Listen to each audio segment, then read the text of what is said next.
सुनील जी, मैं आपको एक फैक्ट बता रहा हूं। 6 सितंबर 2022 को एक ग्राफिक भी चलाते रहिए।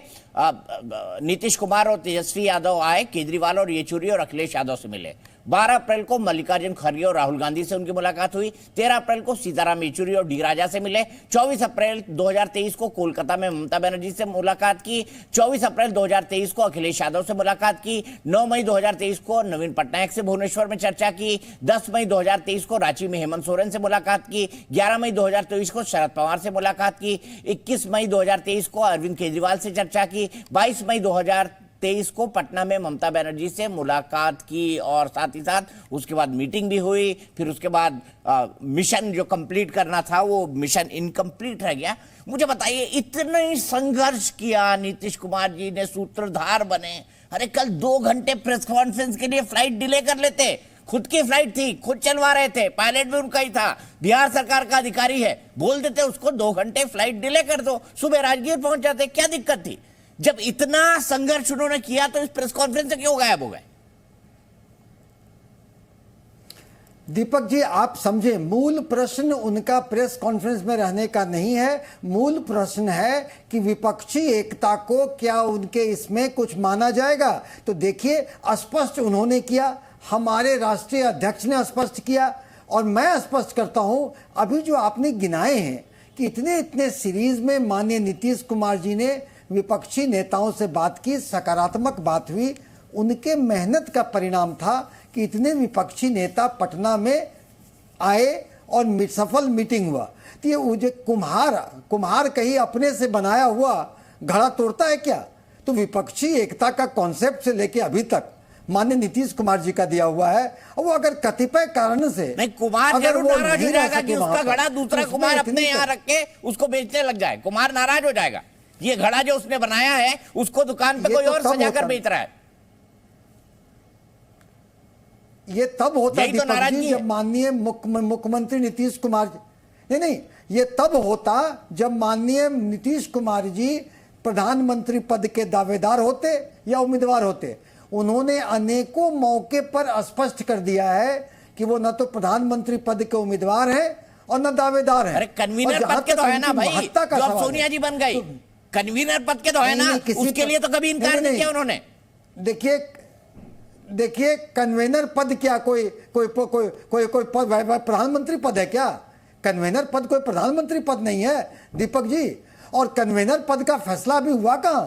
वो तो अगले मीटिंग में होगा।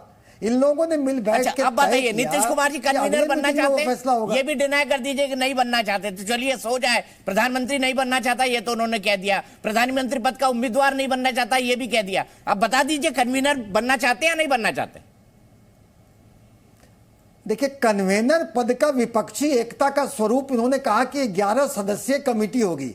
कन्वेनर पद की तो अभी बात ही नहीं है। जब कोई बात ही नहीं है तो कोई दावेदारी अपनी कैसे दे सकता है? ये तो पूरी कल्पना है भाई। एक बात तो हुई ना, 11 सदस्यीय कमेटी बनेगी, अगले महीने में मीटिंग होगी। अगले महीने में बहुत देर नहीं है, और अभी से हमारे राष्ट्रीय अध्यक्ष ने कह दिया कि माननीय नीतीश कुमार जी का विपक्षी एकता से अलग होने का प्रश्न ही नहीं है। अगर आप अटकल का बाजार गर्म करना चाहते हैं तो टीआरपी के लिए 1 आध दिन के लिए ठीक है, वो अपनी जगह चलेगा।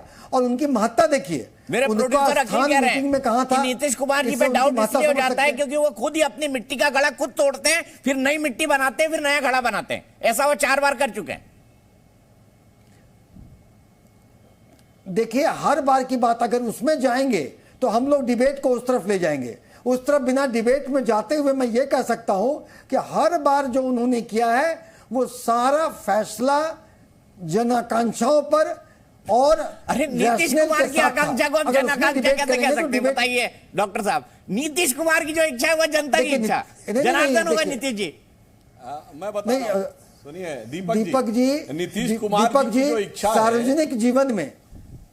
दीपक जी, हाँ, मैं तीनों के पास आ रहा हूं, जल्दी से सुनील जी कंक्लूड करिए, फिर सुधांशु जी, फिर रोहन जी। नहीं, सार्वजनिक जीवन में बैलेंस करिए। डर लगता है ना, 26 पार्टी आपके पास है, गठबंधन में थे एनडीए में, डर लगता है इनको तो। अब जिस तरह भाजपा ने जब हम एनडीए में थे, हमने चुनाव साथ लड़ा, माननीय नीतीश कुमार जी को नेता का पद घोषित करके वो सारा वोट माननीय नीतीश कुमार जी के चेहरे पर मिला, और बदले में भाजपा ने हमारे साथ गद्दारी की, हमारे पीठ में छुरा घोंपा, अपना बी टीम ले जाकर के हमारे साथ गद्दारी की। तो ऐसे में कैसे रह सकते हैं? तो मुख्यमंत्री नहीं बनना था ना, जब भाजपा इतना कुछ कर चुकी थी तो मुख्यमंत्री काहे बने? बोल देते कट्टी भाजपा से हट जाते हैं, उसी टाइम लालू जी के साथ सरकार बना लेते हैं। नहीं, मुख्यमंत्री पद के लिए भाजपा वालों ने, माननीय नीतीश कुमार जी इच्छुक नहीं थे, ये ऑन रिकॉर्ड है। भाजपा वालों के इंसिस्टेंस और रिक्वेस्ट, अरे जिसने मतलब जिसने उनको बर्बाद किया उसी की रिक्वेस्ट पे मुख्यमंत्री बन गए। नहीं, बर्बाद के देखिए, भाजपा वालों का ये जो दोहरा चरित्र जब बाहर में आया कि वो हमारे पूरे, जब मंथन की गई कि हमारी सीटें कम हुई, तो जो हमारे विधायक जीते थे या नहीं जीत सके थे, सबने एक स्वर में कहा कि कैसे भाजपा का वोट हमें ट्रांसफर नहीं हुआ, और भाजपा ने अपने बी टीम चिराग पासवान को लगाकर पीठ में छुरा घोंपने का काम किया। तो ये तो जब आप सीरीज ऑफ मीटिंग करते हैं, अपने परिणाम को आप जब उसमें आत्ममंथन करते हैं, तो ये विषय खुल के आता है और अकॉर्डिंगली आप काम करते हैं। ये तो राजनीति का नियम है। तो ऐसे भाजपा को देखेंगे आप, भाजपा के साथ कौन सा घटक दल उनके साथ सीरियसली और कंसिस्टेंटली रहा है? कोई नहीं। ठीक है, क्योंकि वो घटक उनका, देखिए भाजपा के राष्ट्रीय अध्यक्ष पटना के जमीन से उन्होंने कहा कि क्षेत्रीय पार्टियां का कोई महत्व नहीं है और भाजपा रहेगी, क्षेत्रीय पार्टियां को मिटा देंगे। लेकिन अभी क्या हुआ? अभी वो मीटिंग में छोटे छोटे क्षेत्रीय पार्टी को, जिसका कितना वजूद है ये पता नहीं, उसको बुला करके ससम्मान, क्योंकि हमारी मीटिंग उस दिन थी, विपक्षी एकता की मीटिंग थी, तो अटेंशन को डाइवर्ट करने के लिए, मीडिया का फुटेज लेने के लिए उन्होंने अपनी मीटिंग रखी। तो ये क्या उनका छटपटाहट नहीं? जी न्यूज़।